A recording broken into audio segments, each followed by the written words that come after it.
När du tänker på Sverige finns det många tankar som kan gå in I huvudet. Kanske tänker på du att köpa på Ikea.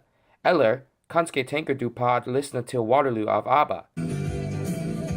Waterloo, promise to love you forevermore. Eller kanske tänker du på att titta på Zlatan göra mål inom soccer.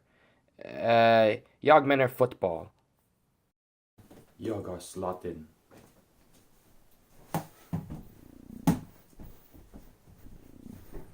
Men mest troligt tänker du på svenska shotbollar först.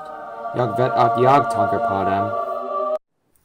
Svenska shotbollar har blivit oskade I många år av alla, men en del vet inget om dem. Vem uppfann dem? Hur går man dem? Idag ska jag svara de här viktiga frågor. Den här är historien av svensk shotbollen, och hur man gör dem.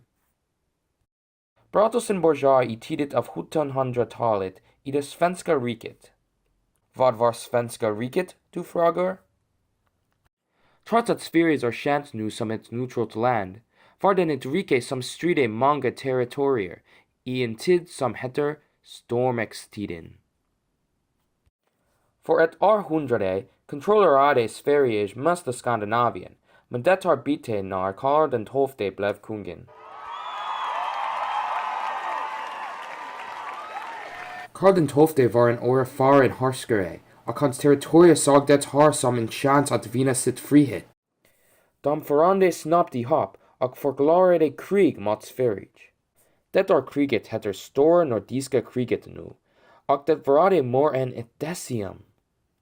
Där fanns strid, och kaos, och sorg, och död. Hus brände, och familjer gråt.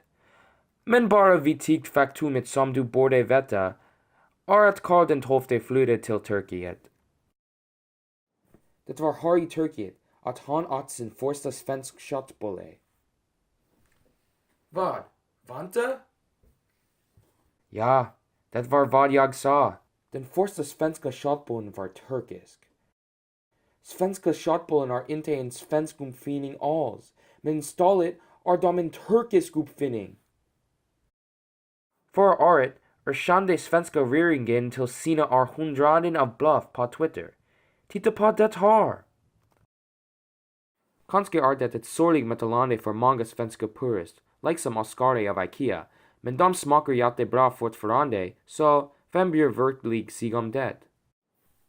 Nu ska jag lära dig hur många lagar den här enkla maträtten, så att du kan hoppa över resan till Ikea och undvika oändliga labyrinten. I en medelstor skål måste du kombinera nötkött, fläskfärs, panko, persilja,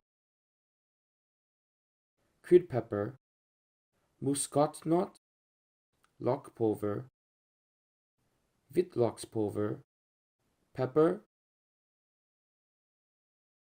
salt,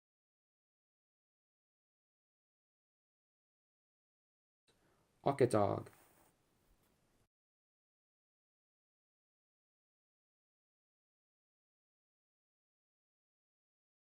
Alla de här ingredienserna är fria om du inte har något.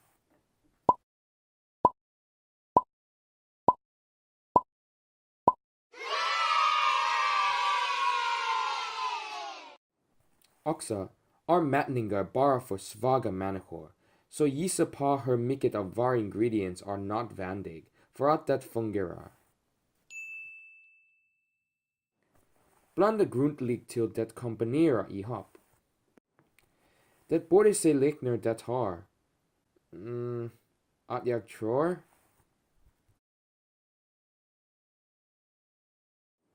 Sedan, rulla blandningen I bollar.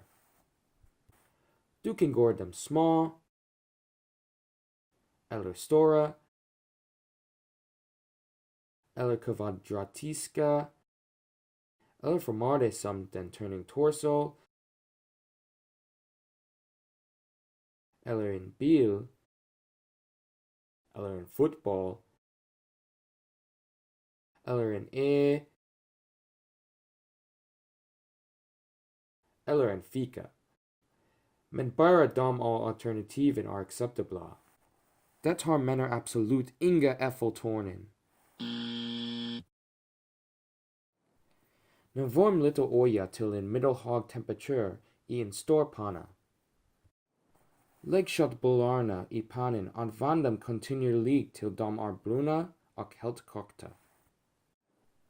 Sedan lägg dem någon annanstans därför att det är dags att göra såsen.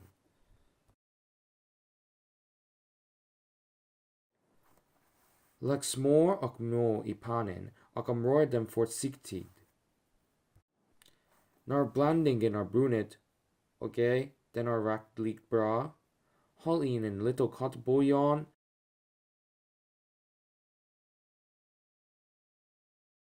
och rör det och sedan omrör igen. Slutligen, lägg köttbullarna tillbaka och sedan har du äkta svenska köttbullar. Vanligtvis är de över äggnudlar, men jag är för billig och trött att köpa och göra dem. Nu smakar vi den.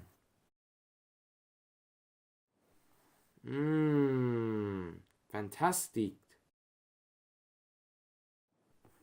Slutet.